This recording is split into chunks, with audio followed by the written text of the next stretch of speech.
Assalamu alaikum students. This is a lecture number 14 of science for class 7. Unit 13 है बेटा rock cycle, rocks and weathering.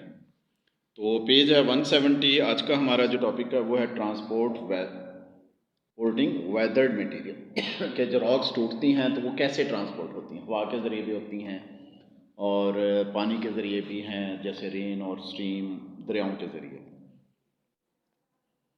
The pieces of weathered rock can very in size, कि जो टूटी rocks होती हैं उनके pieces मुख्तलिफ size के हो सकते हैं, from large pebble down to small grains तक हो सकते हैं, sand and even tinier grains of mud और क्ले, गारे वगैरह में इनके छोटे छोटे पार्ट्स हो सकते हैं। The rocks fragments are carried off by the wind के जरिए और by water, this is called transport कहेंगे। During transport rock fragments are eroded होते हैं और वो छोटे होते जाएंगे into smaller pieces as they collide with each other, क्योंकि वो आपस में टकराते हैं। Rock fragments can be transport होते हैं over considerable distance depending on their size. जितना साइज बड़ा होगा तो वो ज़्यादा फोर्स के साथ ज़्यादा दूर तक जाता है, छोटा होगा तो वो जाहिर है फिर टूटता जाएगा या ख़त्म होते जाएंगे। स्टेज 1 में देखें, tiny pieces of weathered rock carry by wind, हवा के जरिए जाएंगे छोटे पीसेज, और वॉश्ड बाय रेन के जरिए इनटू स्ट्रीम में और रिवर्स में। द फास्टर द स्ट्रीम और रिवर इज फ्लोइंग, जितनी तेज़ी से स्ट्रीम या रिवर होगा उसके अंदर द एनर्जी ज़्यादा होगी इसमें। द मोर एरेजन टेक प्लेस, जितनी एनर्जी ज़्यादा होगी ओरेजन उतना ही ज़्यादा होगा। डायग्राम देख लें।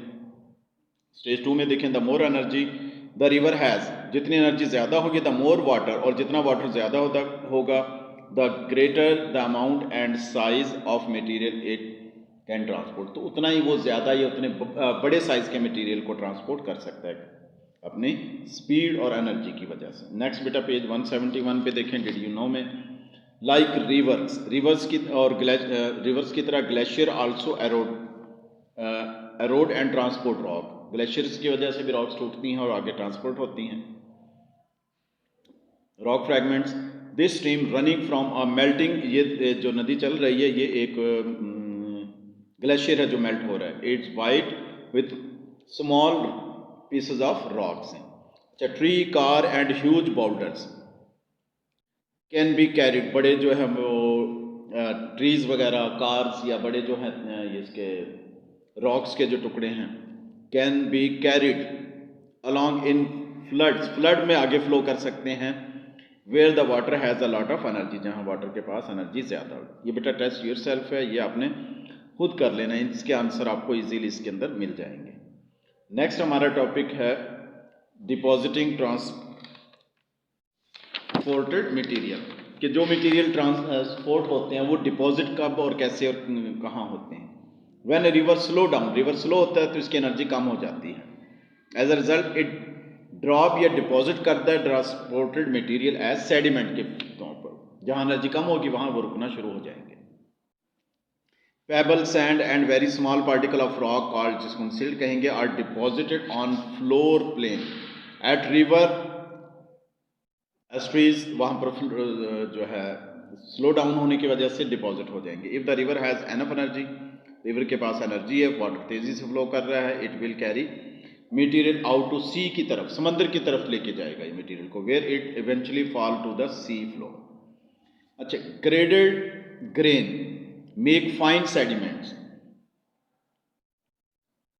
Changes in the speed of a river की जब स्पीड चेंज होती है, are responsible for the deposition of different size rock, तो फ्रैगमेंट मुख्तलिफ साइज के जो रॉक्स के टुकड़े होते हैं वो फिर मुख्तलिफ हिसाब से डिपॉजिट होंगे इन डिफरेंट प्लेसेस पर, this is called salting out कहेंगे, हम सॉल्टिंग कहेंगे। फास्ट फ्लोइंग जो वाटर है carries most sizes of rock fragments, तेज़ी से जो वाटर फ्लो करता है वो रॉक्स बड़े टुकड़े भी लेके जा सकता है। सडन स्लो डाउन, अगर अचानक ही स्लो डाउन होगा तो जो बड़े रॉक्स के टुकड़े होंगे वो वहाँ डिपॉजिट हो जाएंगे। However will cause the deposition of larger heavier material, only the lighter जो है lighter fine particles will be transport होंगे फर्दर। ये देखें ना, बड़े डिपॉजिट हो रहे हैं और जो छोटे मटेरियल वो आगे जा रहे हैं। River estuaries like this one need regular dredging to keep a channel clear for boats के लिए। तो ये बेटा नेक्स्ट आप पेज पर आ जाएं,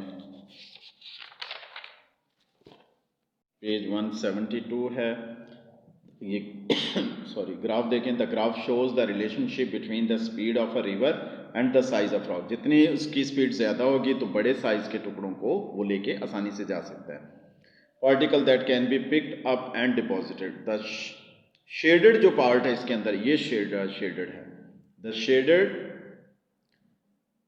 part is between the two lines represents the particle being carried by the river। ये particle जो river लेके जा रहा है, जितनी स्पीड ज़्यादा होगी उतने बड़े particle लेके जा सकता है। Did you know wind like river transports and deposits rock fragments, these sand dunes, ये जो मट्टी के तूफान, ये dunes है, ये जो है वो पहाड़ों की तरह नजर आते हैं, सैंड ड्यून्स हैं।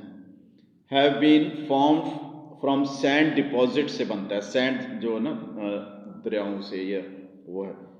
When the wind speed slow down, जब विंड स्लो डाउन होती है ना तो ये मट्टी जो है वो जब एक जगह डिपॉजिट होगी तो वो फिर ड्यून्स की फॉर्म में आ जाएंगे। तो ये बेटा आपका टेस्ट योर सेल्फ है, ये भी आपने खुद करना है, ठीक है। ये आज का आपका हमारा लेक्चर कंप्लीट हो गया। इनको रजिस्टर में लिखना और लर्न करना। Thank you very much. अल्लाह हाफिज़।